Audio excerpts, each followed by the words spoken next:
नमस्कार। मैं वीके शास्त्री अपने चैनल के माध्यम से आप सभी दर्शकों का बहुत बहुत स्वागत करता हूं। राहु ने बदला घर, अब बदलेंगे आपका जीवन। अब दिखेगा राहु का जलवा। जी हाँ, 30 अक्टूबर 2023 को जब राहु ने राशि परिवर्तन किया और चांडाल दोष समाप्त हुआ, राहु जन्य कष्टों से राहत तो धीरे धीरे मिलनी शुरू हो गई होगी, लेकिन उस समय राहु अपना शुभ फल देने में सक्षम नहीं थे, क्योंकि उस समय राहु का अंश बल 0 डिग्री था। लेकिन अब राहु ने 27 डिग्री की उस सीमा रेखा को पार कर लिया है जहाँ से राहु को बल प्राप्त होता है, और अब राहु अपना शुभ फल प्रदान की स्थिति में आ गए हैं। तो इस वीडियो में इसी बात पर चर्चा करेंगे कि अशुभ और ख़राब राहु के कारण आपके जीवन में आपको क्या क्या कष्ट मिले, और अब राहु के शुभ ग्रह गुरु की राशि में गोचर करने पर आपको क्या क्या शुभ फल और लाभ मिलने जा रहे हैं। लेकिन उससे पहले आपको ये समझना ज़रूरी है कि राहु आपके जीवन को किस तरह प्रभावित करते हैं, और आप कैसे जान पाएंगे कि राहु आपको अशुभ फल दे रहे हैं। ये विश्लेषण आपकी चंद्र राशि के आधार पर किया जा रहा है, यानी चंद्रमा आपकी जन्म कुंडली में जिस राशि में है वही आपकी चंद्र राशि है, और उसी के आधार पर आपको इस वीडियो को समझना है। वीडियो के अंत में मैं आपको राहु के उपाय भी बताऊंगा। राहु को ज्योतिष शास्त्र में दैत्यों के सेनापति की संज्ञा दी गई है, और हमारे जीवन की 60 to 70% समस्याओं का कारण राहु ही होते हैं। लेकिन आज के समय में राहु ही हमें वो सब कुछ दे सकते हैं जो हम पाना चाहते हैं, क्योंकि कलयुग के किंग हैं राहु। राहु एक ऐसा ग्रह है जो अचानक से विपरीत दिशा से एक्टिवेट होकर कार्य करने लगता है। आपका कोई काम काफ़ी दिनों से नहीं हो पा रहा था, अचानक से राहु की अंतर्दशा या प्रत्यंतर दशा शुरू हुई, आपका वो काम एकदम से पूरा हो गया। राहु के भीतर अतीन्द्रिय शक्ति है, और उसमें हर तरह के षड्यंत्र को समझने की क्षमता है, उससे निपटने की भी क्षमता है राहु में। राहु विदेश के भी कारक हैं, और इसलिए जिनकी कुंडली में राहु अच्छा होता है वो विदेश जाते हैं, विदेश में बहुत अच्छा धन अर्जित करते हैं। आज की डेट में राहु, केतु, शनि और मंगल जिन्हें पाप ग्रह की संज्ञा दी गई है, वही हमें जीवन में ऊपर उठाते हैं, धन वैभव देते हैं, मान सम्मान देते हैं, और हर तरह का सुख भी देते हैं। इसलिए जब भी मनुष्य के जीवन में राहु की महादशा या अंतर्दशा शुरू हो, उस समय व्यक्ति को विशेष सावधानी बरतनी चाहिए, राहु का निरंतर उपाय करते रहना चाहिए, ताकि राहु के शुभ फल प्राप्त हो सके। लेकिन यही राहु अगर कुंडली में अशुभ हुए तो तरह तरह के कष्ट देते हैं, बनते बनते काम बिगड़ जाते हैं। तो कैसे पहचाने कि कुंडली में राहु हमें अशुभ फल प्रदान कर रहे हैं, क्योंकि हर व्यक्ति तो ज्योतिष का ज्ञाता होता नहीं है। तो कैसे पता लगेगा कि राहु हमारी कुंडली में हमें अशुभ फल दे रहे हैं। देखिए, कुछ लक्षण मैं आपको बता रहा हूँ। अगर राहु खराब हों तो सबसे पहले तो हमारी मानसिकता को खराब कर देते हैं, मन में लगातार नेगेटिव फीलिंग्स आती हैं, एक अनजाना सा भय हमेशा बना रहता है। राहु हमारी सोच को नेगेटिव कर देते हैं, हमें ये लगता है कि हम जीवन में कुछ कर ही नहीं सकते, मन में भ्रम की स्थिति पैदा होती है, और हम रस्सी को भी सांप समझकर उससे डरते रहते हैं। अगर आपके साथ लगातार चीटिंग हो रही हो, लगातार धोखा मिल रहा हो, सरकार से जुड़े कार्यों में लगातार असफलता मिल रही हो, किसी भी काम में मन ना लग रहा हो, अचानक से अशुभ घटनाएं आपके जीवन में घटित होने लगें, तो आप ये समझ जाइए कि राहु आपके जीवन में खराब फल दे रहे हैं और तुरंत राहु का उपाय कीजिए। इसके अलावा राहु खराब हो तो घर में कबाड़ जमा होने लगता है, खास करके इलेक्ट्रिक आइटम्स का कबाड़। राहु पारिवारिक जीवन को खराब कर देते हैं, पति पत्नी के संबंध खराब कर देते हैं, आपस में भ्रम और गलतफहमी की स्थिति भी बना देते हैं। राहु शुभ कब होता है, अब ये भी समझ लें। जब कुंडली में केंद्र के भाव या त्रिकोण के भाव में गोचर करें और अकेले गोचर करें। केंद्र के भाव 1, 4, 7, दशम भाव को विष्णु स्थान कहा जाता है, पंचम और नवम भाव को लक्ष्मी स्थान कहा जाता है। और अगर राहु इन भाव में अकेला ही गोचर करे तो राहु अपनी महादशा, अंतर्दशा या प्रत्यंतर दशा के दौरान अत्यंत शुभ फल प्रदान करेंगे और आपको रंक से राजा भी बना देंगे। लेकिन ध्यान दीजिएगा कि अगर राहु के साथ त्रिषडाय भाव के स्वामियों की युति बन जाए, यानी राहु के साथ तीसरे भाव, छठे भाव या 11वें भाव के स्वामी आकर के बैठ जाएं, तो ये जिस भाव में गोचर कर रहे हैं उस भाव के अशुभ फल आपको प्राप्त होंगे। लेकिन ध्यान दीजिएगा, कुंडली का दशम भाव इसका अपवाद है। दशम भाव में राहु हो और उनके साथ त्रिषडाय भाव के स्वामी भी बैठे हों, तब भी राहु शुभ फल ही देगा। तो इसी आधार पर विश्लेषण करेंगे कि अलग अलग राशि के जातकों को महाबली राहु क्या फल प्रदान करेंगे। तो ये है मकर राशि के जातकों की कुंडली।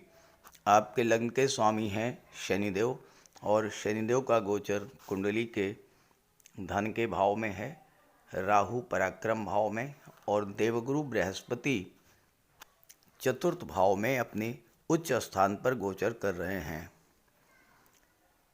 पिछले 18 माह से राहु का गोचर अपने शत्रु मंगल की राशि में था और राहु और गुरु का चांडाल दोष भी 22 अप्रैल के बाद बना, तो राहु ने आपको बहुत ज़्यादा अशुभ फल प्रदान किया।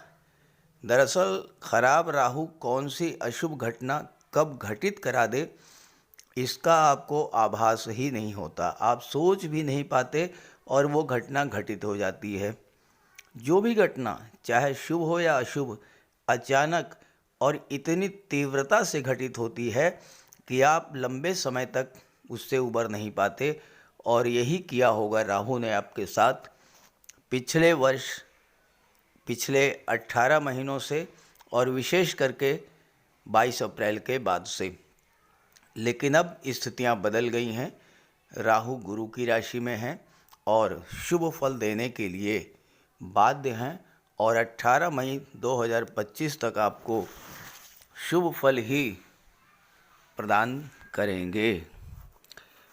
राहु मंगल की राशि को छोड़कर गुरु की राशि में आ चुके हैं और भाग्य के भाव पर नवम पर दृष्टि डाल रहे हैं। तो जो पहला प्रभाव पड़ेगा वो ये होगा कि आपकी रुचि धर्म कर्म में बढ़ेगी, आपके कार्यों में स्थिरता आएगी। गुरु अपने उच्च स्थान में चौथे भाव में बैठे हैं और राहु के हटने के बाद से ही अपनी शुभ दृष्टियों से अमृत वर्षा कर रहे हैं।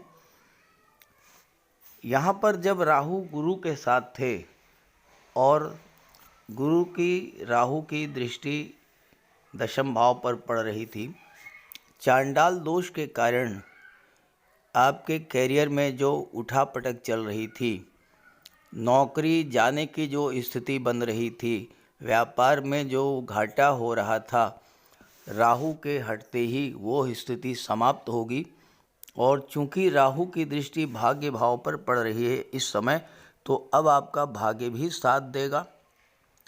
नई नौकरी, नए व्यापार के अवसर मिलेंगे। कैरियर ग्रोथ होगी क्योंकि भाग्य साथ देगा। पिछले 1.5 वर्षों से राहु चौथे भाव में थे और इस वजह से चौथे भाव से संबंधित तरह तरह के कष्टों का सामना आपको करना पड़ा। पारिवारिक उलझनें, तनाव, प्रॉपर्टी को लेकर विवाद, माता के स्वास्थ्य में कमी, राजनीति में उठापटक, ये सब आपके साथ हुआ होगा। घर परिवार में विवाद, प्रॉपर्टी को लेकर विवाद, धोखाधड़ी, चीटिंग भी आपके साथ हुई होगी। हो सकता है आपके मित्रों ने ही आपके साथ धोखाधड़ी की हो।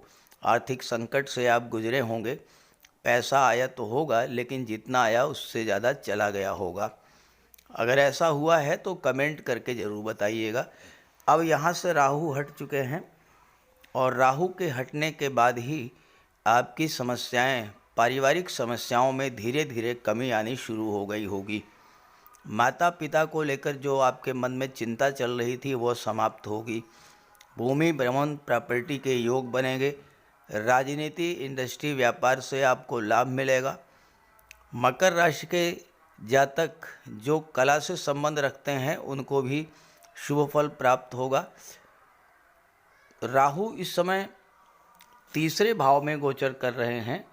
राहु छाया ग्रह हैं, तो जो जातक फोटो रिलेटेड एरिया से संबंध रखते हैं, अगर आपकी जन्म कुंडली में शुक्र मजबूत स्थिति में हुए तो इस समय film industry, TV serial, modelling, videography, photography, glamour industry, इन सब क्षेत्रों में आपको विशेष लाभ का योग बनेगा। अगर आपको पिछले बीते दिनों में मित्रों से धोखा मिला है तो अब आपको नए दोस्त भी मिलेंगे, धन का लाभ भी होगा, सामाजिक प्रतिष्ठा बढ़ेगी, माँ का स्वास्थ्य भी अच्छा रहेगा, माँ से संबंध भी अच्छे रहेंगे और भूमि, भवन, प्रॉपर्टी संबंधी जो विवाद थे वो भी समाप्त होंगे।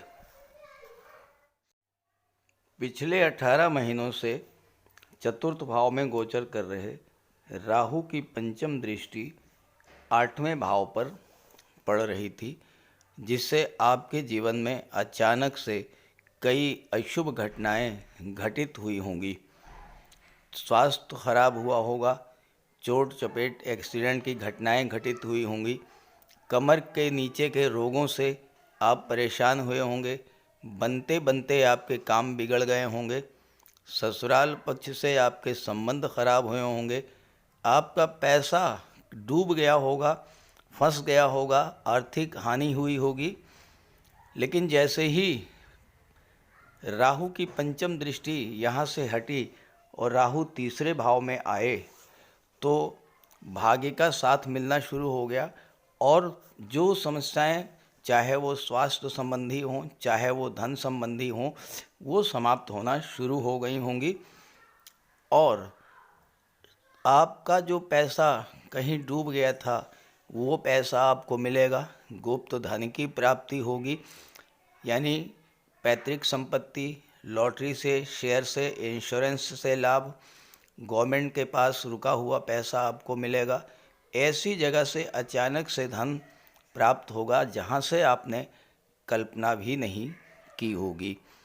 आय के साधन बढ़ेंगे और विदेशी व्यापार में भी उन्नति होगी, क्योंकि देवगुरु की दृष्टि भी 12वें भाव पर और 8वें भाव पर पड़ रही है। आय के स्रोत आपके कई गुना बढ़ जाएंगे। यहाँ पर गोचर करते हुए पिछले 18 माह से राहु की दृष्टि आपके कुंडली में दशम भाव पर पड़ रही थी। दशम भाव आपका कैरियर होता है। दशम भाव गवर्नमेंट को शो करता है। सरकारी पक्ष से आपके जीवन में तरह तरह की बाधाएं आपके कार्य क्षेत्र में, व्यापार में आई होंगी। सरकार से जुड़े अधिकारियों का सहयोग नहीं मिला होगा। हो सकता है कि नौकरी छूट गई हो आपकी, कैरियर में उठापटक देखने को मिली होगी, मान सम्मान में कमी आई होगी। गवर्नमेंट के पास आपका पैसा फंस गया होगा, काम में मन न लगना, आलस्य, थकान और छात्रों को प्रतियोगी परीक्षाओं में असफलता, ये सब आप पिछले 18 माह से झेल रहे हैं। कमेंट करके बताइएगा। लेकिन अब राहु की दृष्टि हट चुकी है दशम भाव से और राहु की दृष्टि लाभ के भाव पर पड़ रही है। तो अब आपको गवर्नमेंट से लाभ मिलेगा, राजनीति से लाभ मिलेगा। जो लोग प्रशासनिक पदों पर बैठे हैं, जो लोग राजनीति में उच्च पदों पर बैठे हैं, उनका आपको सहयोग मिलेगा। कैरियर में उठापटक जो है वो समाप्त होगी। गवर्नमेंट के पास कोई पैसा आपका रुका हुआ था, वो पैसा आपको मिलेगा। काम में मन लगेगा, सरकार में से आपको धन मिल सकता है, सरकारी पक्ष का सहयोग आपको मिलेगा, नई नौकरी, नए व्यापार के अवसर बनेंगे, पिता की भी भाग्योन्नति होगी और आपको पिता से भी लाभ प्राप्त होगा। चौथे भाव में गोचर करते हुए राहु की दृष्टि 12वें भाव पर पड़ रही थी, तो विदेश संबंधी कार्यों में तरह तरह की अड़चनें भी आई होंगी। विदेश जाने का सपना आपका अधूरा रह गया होगा, काम बनते बनते बिगड़ गए होंगे, अचानक से स्वास्थ्य खराब हुआ होगा। चूँकि 12वां भाव कोर्ट कचहरी और अस्पताल को शो करता है, तो कोर्ट कचहरी और अस्पताल के चक्कर भी हो सकता है लगाने पड़े हों।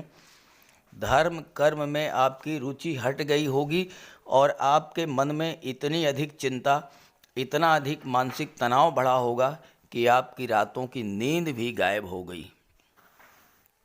डिप्रेशन, एंग्जाइटी, थकान, ये सब स्वभाव में चिड़चिड़ापन, ये सब आपको देखने को मिला होगा। लेकिन अब राहु की दृष्टि 12वें भाव से हट चुकी है और राहु की दृष्टि 12वें भाव से हटते ही जो 12वें भाव से संबंधित समस्याएं आपके जीवन में थी वो समाप्त होंगी। और चूंकि अब राहु तीसरे भाव में हैं, लाभ के भाव में दृष्टि डाल रहे हैं, भाग्य के भाव पर दृष्टि डाल रहे हैं, तो आपका भाग्य साथ देगा। विदेशों से अब आपको लाभ मिलना शुरू होगा, आपके पराक्रम साहस में वृद्धि होगी, यात्राओं से आपको लाभ मिलेगा। विशेष करके 9वें भाव पर राहु की दृष्टि है और अगर आप राहु का पूरा लाभ लेना चाहते हैं, भाग्य आपका साथ दे, अगर आप ये चाहते हैं, तो इन 18 महीनों में कहीं ना कहीं तीर्थ यात्रा के लिए अवश्य जाइएगा, देव दर्शन के लिए जाइएगा, धार्मिक यात्राओं पर जाइएगा, घर में पूजा पाठ, धार्मिक या मांगलिक आयोजन कीजिएगा और हो सके तो कम से कम एक बार आप गंगा स्नान अवश्य कर लीजिएगा। आपके लाभों में कई गुना वृद्धि होगी, आपकी आय में वृद्धि होगी, अचानक धन लाभ होगा और छोटे भाई बहनों से आपके संबंध सुधार अच्छे होंगे।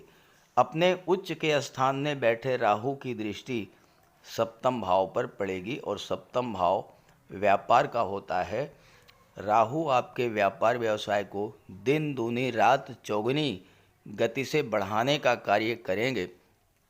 व्यापार से आपको इस समय ज़बरदस्त धन लाभ होगा, अचानक से कोई बहुत अच्छा रिश्ता आएगा और आपका विवाह भी संपन्न हो जाएगा। लेकिन ध्यान रहे कि राहु गलत फहमी भी पैदा करते हैं, तो अपने संबंधों को बचा करके रखना होगा। किसी तरह की गलत फहमी, तनाव होने पर उसको मिल बैठ करके शांति से सुलझा लें, क्योंकि राहु चीज़ों को बहुत अधिक बढ़ा देते हैं।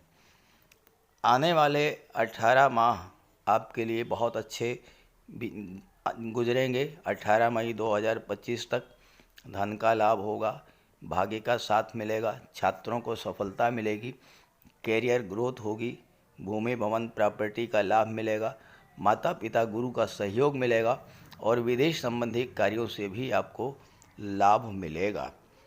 तो ये सब आपको लाभ मिलेगा। लेकिन अगर आपके जीवन में राहु की महादशा, अंतर्दशा, प्रत्यंतर दशा गतिमान है या राहु आपको ख़राब फल दे रहे हैं, जैसा मैंने शुरू में बताया, तो उससे समझ लीजिएगा और राहु का उपाय भी कीजिएगा। तो बात करते हैं उपायों पर। जीवन में परेशानियां बढ़ रही हों, संघर्ष बढ़ रहा हो, अचानक से आपके जीवन में नकारात्मक घटनाएं घटना शुरू हो जाएं, अचानक से आपको धन हानि शुरू हो जाए, परिवार में कलह शुरू हो जाए, बीमारियों से, रोगों से आप परेशान होना शुरू कर दें, तो आप ये समझ लीजिए कि राहु खराब फल दे रहे हैं। तो राहु के लिए कुछ सामान्य से बहुत सामान्य उपाय हैं, लेकिन बहुत प्रभावी उपाय मैं आपको बताने जा रहा हूँ।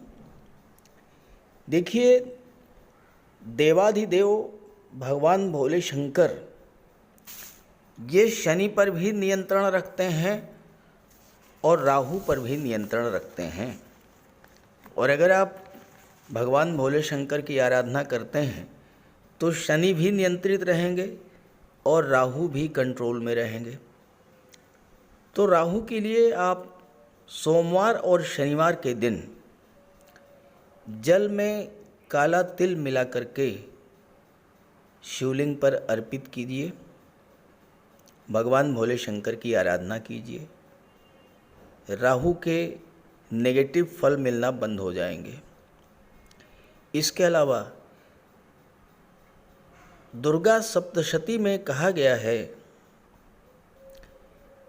छाया रूपेण संस्थिता या देवी सर्वभूतेषु छाया रूपेण संस्थिता।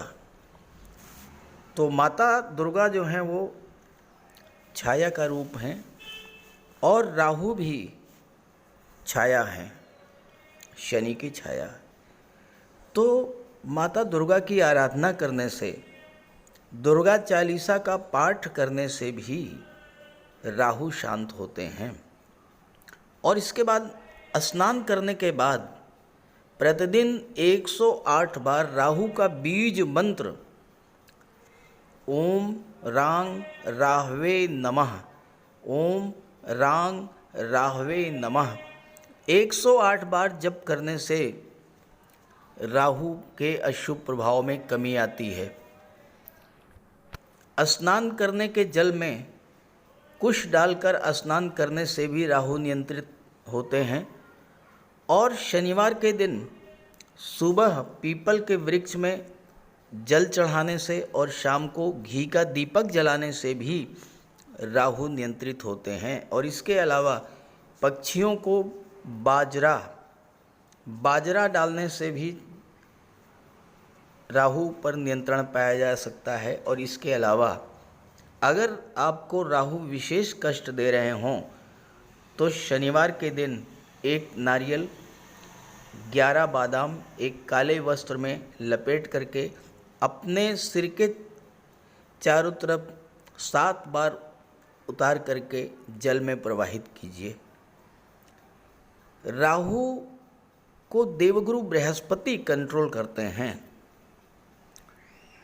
तो राहु को कंट्रोल करने के लिए देवगुरु को बलवान कीजिए। और देवगुरु तो गुरु हैं, शिक्षक हैं। अपने गुरु की, अपने पिता की, वृद्ध जनों की सम्मान कीजिए, उनका आशीर्वाद प्राप्त करते रहिए। गुरु को बल मिलेगा, राहु पर नियंत्रण होगा। और इसके अलावा राहु ससुराल पक्ष के कारक होते हैं। तो अगर राहु खराब हैं तो भूल करके भी ससुराल पक्ष से संबंध खराब मत कीजिएगा। तो ये छोटे छोटे उपाय हैं। और इसके अलावा गोमेद भी धारण किया जा सकता है, लेकिन किसी योग्य ज्योतिषी की सलाह लेकर।